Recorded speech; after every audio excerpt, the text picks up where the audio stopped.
Hey guys, welcome back to the show today. We have Anthony Pompliano. Thank you so much for being here with us. How are you doing today? I'm doing very well. Super excited about doing this. Thanks for having me. Fantastic. Yeah, it's a pleasure. And by the way, shout out to Zubi, who is a friend of both of us, who connected us and made this possible. I've been following you since 2018. I think it was Off the Chain. You had a podcast on your YouTube channel. Big fan. I've seen a couple of episodes with Cathy Wood and kind of found you ever since. I couldn't stop watching your videos. So super excited to have you with I us. appreciate you watching and listening. Thank you. And I know you recently moved from Miami to New York, right? I did. Back in New York City. Nice. Yeah. Representing Brooklyn. How did you find it from like the sun to, I mean, now it's not too bad actually in New York, but it's going to get pretty cold, right? I lived in New York for a long time before I moved to Miami, so no change. I think Miami and New York are both amazing places, and I see why people want to live in both. Yeah, I 100% agree on that one. Bang, bang, as you say all the time, I'm going to steal it from you. What do you think is wrong with our financial system?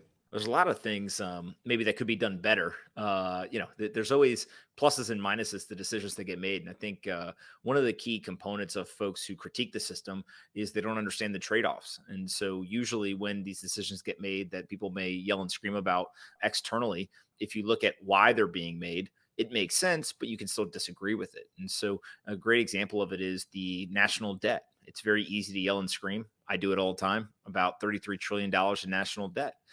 At the same time, we're going to spend about $1 trillion on interest payments annually. That is more money than we spend on education and infrastructure combined. $1 trillion in annual interest payments is equivalent to the same amount of money that we spend on the U.S. military every single year. And so it's this massive issue, not only in a big number of the national debt, an accelerating number, but also in just the cost of carrying the debt and that $1 trillion annual interest payments. But if you were to ask, why are they doing it? What is the trade-off? Well, they're using debt to fuel the government, to fuel growth. We operate at a deficit. And their belief is that they can continue to do this for a very long period of time because ultimately we control the global reserve currency. And so we can offset the negative implications of debt by simply devaluing the dollar. Now, that does work and has worked, and I think that will continue to work for some given time, whether that's 5 years or 500 years. It's definitely a system that works, and we've built this amazing country, everything from the Industrial Revolution all the way up to today. And I think there's a constant thought process in the United States of America where people will look at the country and they'll say, here's all the things that are wrong with it. We have to remember there's a line out the door and down the street and around the block of folks who want to get into this country, who want green cards, who want citizenship. And so I really think that for all of its flaws, for all the areas of improvement, it's still the greatest country in the world. And when we bring that back, though, in terms of that trade-off between the national debt, the interest payments, and then the ability to devalue the currency, it makes sense from an organization, from a top-down perspective, why they would be doing this. The problem, and kind of gets at the heart of your question, is that the people who get hurt in this situation is not 100% of the citizens, but it's actually the 50% of the citizens who don't own any investments. So if you keep 100% of your wealth, whether it is your savings or your paycheck and you're living paycheck to paycheck in cash, you are being hurt by them devaluing the currency. And so it wouldn't be a big deal if when they devalued the currency, everyone was simply holding assets. The asset prices would go up. Everyone would feel like they were getting wealthier. The currency would be going down. It may not be ideal, right? There may be a better system, but at least it would be less painful than it is today for the 50% of people who tend to be at the bottom of the socioeconomic ladder, and they simply hold all of their wealth in cash. And so that's a good example of, there's something people yell and scream about. There's a very obvious, rational trade-off decision that the people in power and leadership positions are making as to why they're doing it. And then you can kind of unpack and see what are the ramifications of that decision and who in the economy is actually being hurt. And then when you realize it is the people at the bottom 50% of the socioeconomic ladder, it's easy to see, well, the people who are in leadership positions, they're not being hurt by these decisions. And so therefore, they're somewhat less worried about or less sensitive to the decision than if the Federal Reserve was making decisions that were going to hurt all of the wealthy people. They'd be yelling and screaming, they'd be lobbying, and they would be doing a lot of stuff to kind of change that thought process. Yeah, so fantastically well said. It's crazy how much we don't know until we find out, right? Because at the end of the day, it's not common knowledge. You have to go and find out yourself. Like there are a couple of books, they changed my life. One is Rich Dad, Poor Dad by Kiyosaki. And the second one is Bitcoin Standard. I thought having money in the bank was fine. Buying a house and mortgage basically 90% of the value of the home or the property was fine. until you start then looking into it and say, okay, what is a liability? What is an asset? How does it work? How does money work? Exactly like you said, because it feels like those choices are damaging. Most of the people, they have normal job, normal life, mortgages, and they're trapped in those reality, which is really sad. And exactly like you said, I think the US plays a key role worldwide. People are looking up to you guys, right? When it comes to regulations, when it comes to technology. Hence why I think it's interesting to see how the old kind of crypto movement is being watched by everybody. Because if you look into it, for example, in Asia, they are kind of being open to certain policies. I mean, Hong Kong has gone full open. The UAE, where I live, Dubai, is fantastically open to it. Now we have a bunch of, I think, 12 ETF filed for spot Bitcoin. So hopefully they will start something potentially.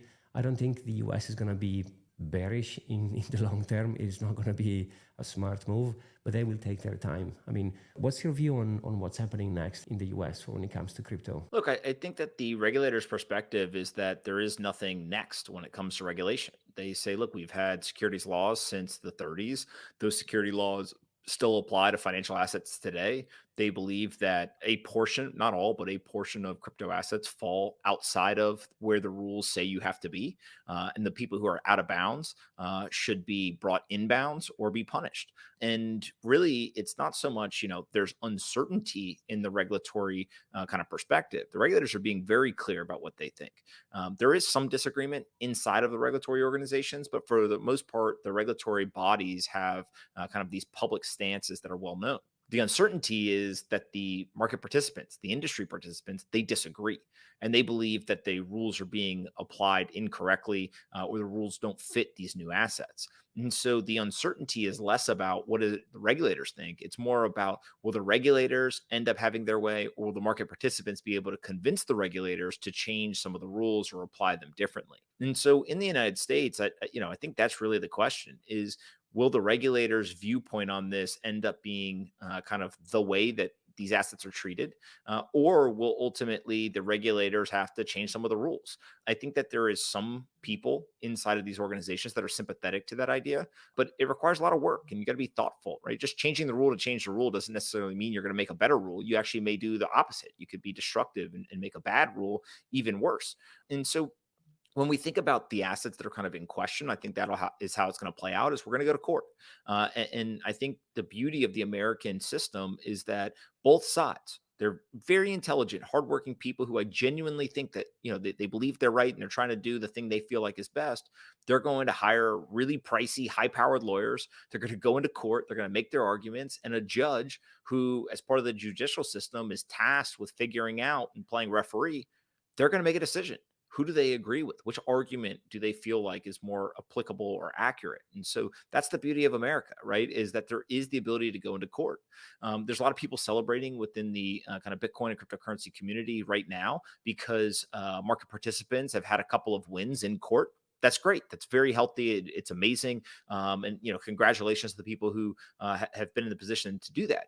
That doesn't mean that the regulators are going to lose on everything. Actually, what I think will end up happening is there will be kind of a split decision. Sometimes the regulators are going to win, and sometimes the market participants are going to win. But I think that having the ability to go into court and actually kind of debate this is a really healthy, great thing, and so we should lean into it. Now, on the other hand, there's a bunch of assets that I don't think anyone has any questions about. Bitcoin is probably the quintessential example. I think market participants say that it is not a security. The SEC says it's not a security. The CFTC says it's not a security. Regulators around the world say it's not a security. That asset has passed through the regulatory threshold to be sure that it is not going to have these securities laws applied to it.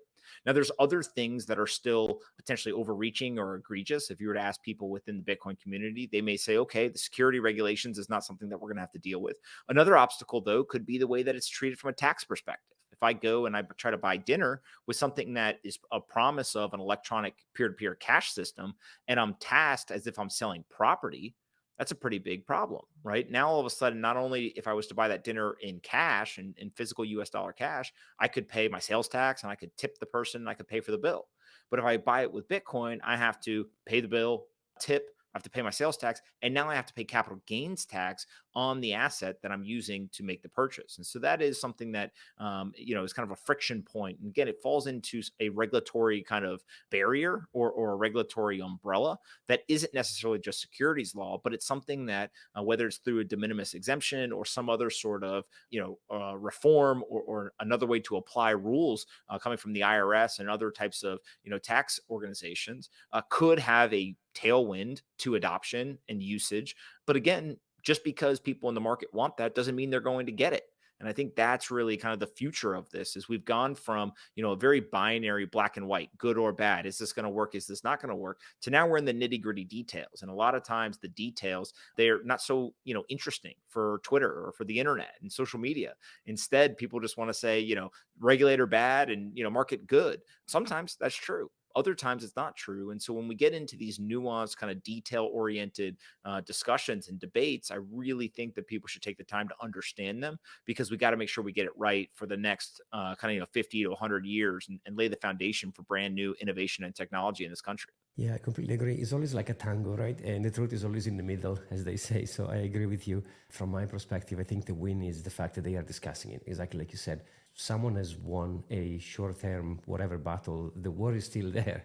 So I think it's good that we are discussing it. Having those discussions happening in the US now is going to set the tone, I think, globally. El Salvador has chosen a route to make illegal tender. It's going to be interesting to see what the market is going to do. What's your view in the next 5 years? Where do you think we're going to land? I think that we will continue to see a lot of the same, right? Which means that Bitcoin will continue to gain adoption. I think that there will be a very short list of other assets that, although volatile, will continue to get adoption. And then I think we'll see the long tail, maybe 90, 95% of these assets will end up trending towards zero. One of the weird things about kind of public liquid markets is an asset almost never goes actually to zero. It basically just loses so much liquidity that eventually just gets delisted and people are kind of left holding them. But I think that's on the liquid side what we'll watch play out.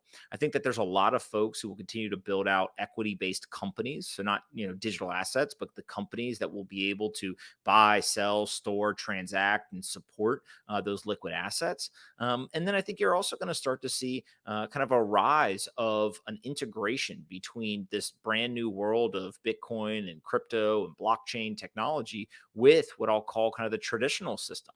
We already see major banks coming out with ETF applications or large financial organizations. We're starting to see some of the technology actually get built in. Citi recently announced that they're going to use blockchain technology to allow for deposits to be moved quickly.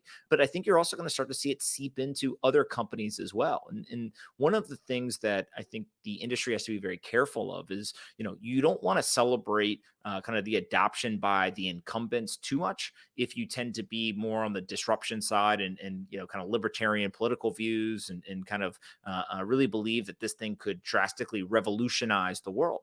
On the other hand, if you look at it from a technologist standpoint, you want adoption. And so getting the adoption from publicly traded companies and large tech businesses and large financial organizations is a positive.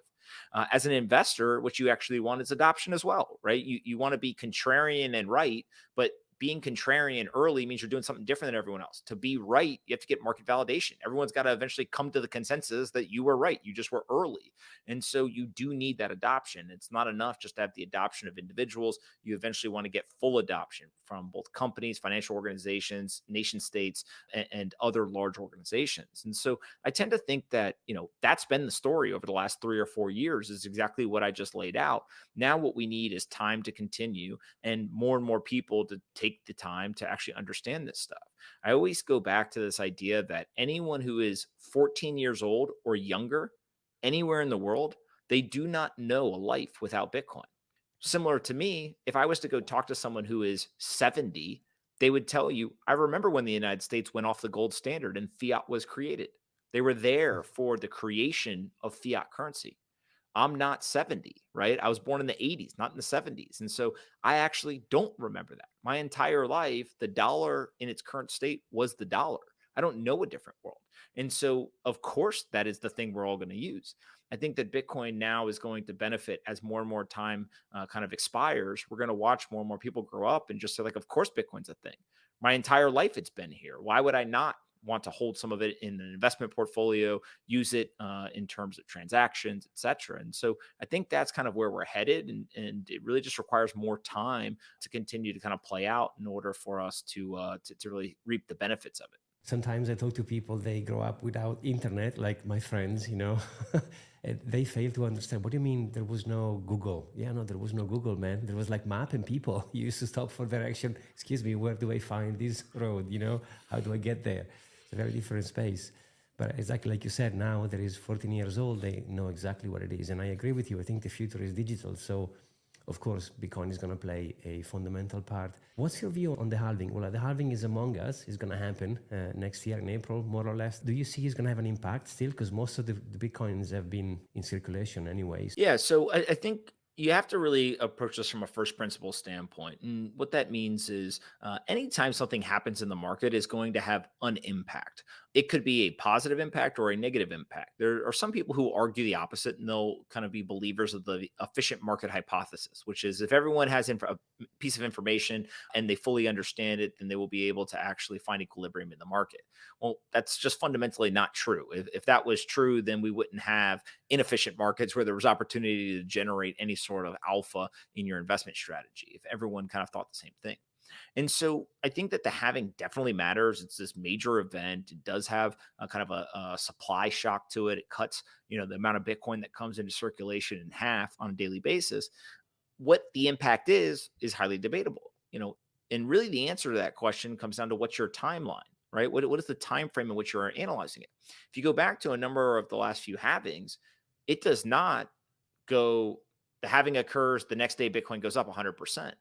Actually, what usually happens is Bitcoin's price rises in anticipation of the halving. Sometimes it can be as small as 5%, could be as high as 20%, but it rises going into the halving occurs, and then the price falls off a little bit. The media then does an entire write up and says, see, the halving doesn't matter. The price didn't go up, yada, yada, whatever. But it's the classic, buy the rumor, sell the news, which is something that people in the stock market talk about a lot. And so what you then do is if you extend out your timeline from a couple of days after the halving to, let's say, 18 months after the halving.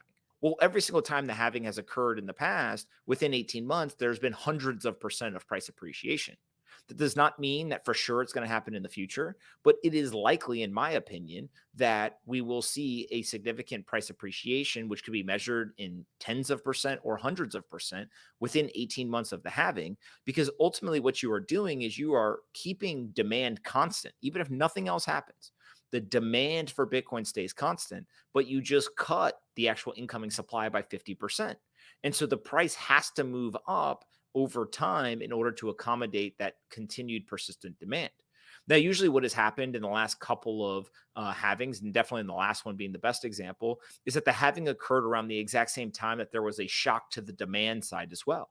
So the last time the halving occurred, not only did we get the actual halving and the cutting of the incoming daily supply, but we also got trillions of dollars pumped into an economy. And therefore, some portion of those people took this newfound money that was circulating around and they went and they bought Bitcoin. And so you had a net decrease in the number of Bitcoin coming into the market every day. And you had a net increase in the amount of people in dollars that wanted to actually buy Bitcoin. Naturally, you end up getting hundreds of percent of price appreciation. And that ended up happening from about $8,000 or so at the halving in, I think it was May of 2020. By January, it was about 30,000. And by March of 2021, we were at $64,000. And so pretty significant price appreciation, approximately 800% on the way up. And that really just has to do with the fundamentals of supply and demand that you would learn in an economics 101 course. Yeah, 100%.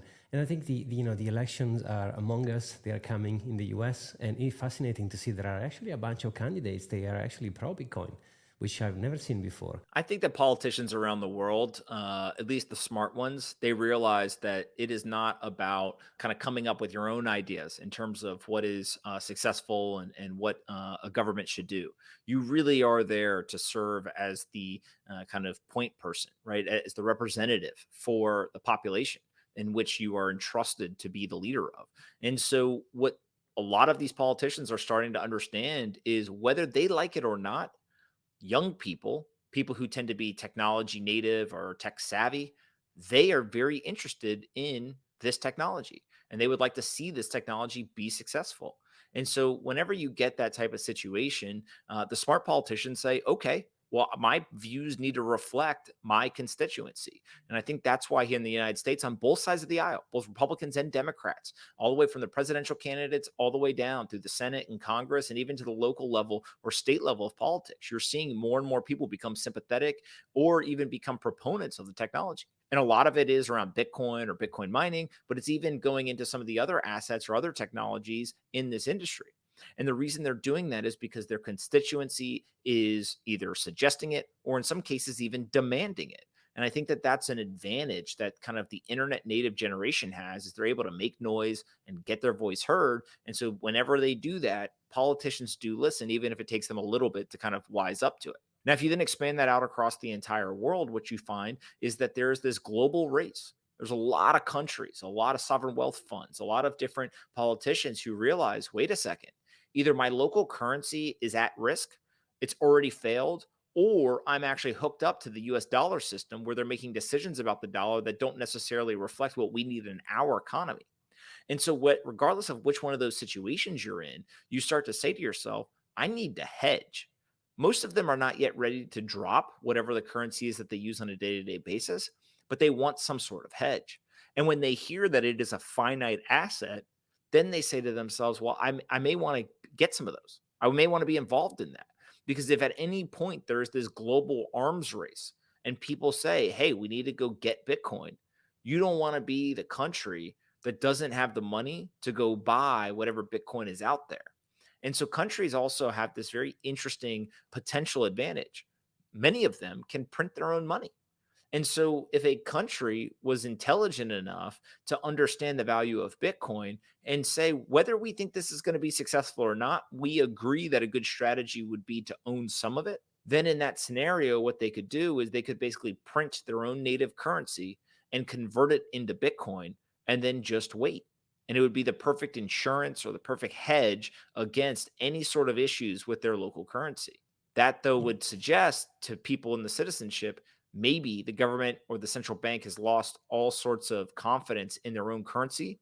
And so then they would have to be very careful about the way that they describe this, the way that they actually rolled it out, and the way that they answered questions that would come up as people saw what they were doing. Thinking about Turkey or Argentina, those places where they've seen like a huge amount of inflation coming through, exactly like you said, how do you protect your wealth? You have to invest into real asset.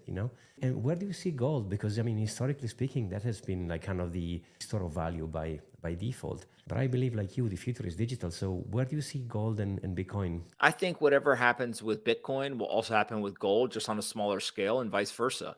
And so both of them have very specific properties. They both operate outside of kind of the traditional system. It's not controlled by anyone or one business or company or individual in order to produce more of it. And then also is it has a number of properties that allow it to not be debased. So not only is it outside the system, but you can't create more of it. And so, whenever you put those two things together, now you have an analog asset, you have a digital asset, but they have the same exact types of properties. And so, that sound money, those fundamental sound money principles being applied in an analog format, we have 5,000 years of history. It was incredibly valuable. If you had bought gold, hundreds of years ago, or thousands of years ago, or even 20 years ago, and held it to today, you've done pretty well. At the same time, I think that the digital version of sound money principles is going to end up being an absolute game changer for whoever ends up holding it. And what I mean by that is that if you appear to, or you analyze analog versus digital, the digital versions almost always are bigger than the analog versions. And so, if we can get in a situation where you now have sound money principles that we know are highly valuable, and then you have them in a digital format, who knows what will end up happening in terms of what that will be worth or how the world will price that asset in the future. But given where the world is headed and kind of what that trend looks like, to be on the right side of history is probably just to own enough of the digital sound money principles and see what happens. Yeah, I agree. There is so much like, scalable, divisible, portable. There's so many qualities. I also see a lot of value in having Bitcoin in your portfolio, at least as some sort of like a parachute. If you are not a degen like me, have a portion to protect yourself from the obvious inflation, right? And there are countries like you mentioned, they actually need it. They are in trouble financially, so their currency is devaluing itself quite aggressively. So they all come with some pros and cons. So it will be interesting to see where Bitcoin is going to position itself over the next few years for sure. But Anthony, I know you're super busy, so thank you very much for being with us today. Really appreciate having you on the show. Absolutely. Well, thank you so much for having me. I appreciate all the things that you're doing, and just keep creating all the content that you are. And if you can educate more people, I think that not only can you help them better understand how money and finance and kind of, the entire central banking system works, but also there's this beauty and inspiration and kind of ambition that comes out of once you understand this stuff and you realize that there could be a path to actually being able to get out of the rat race and get some sort of financial freedom and be able to enjoy your time with your family, your friends, and the people that you care about. It's energizing. And so I appreciate everything you're doing and hope you continue for a long time. Thank you. Exactly. It becomes some sort of a cat who kind of chases tail, because the more you dig, the more you find. And the more you find, the more you want to share.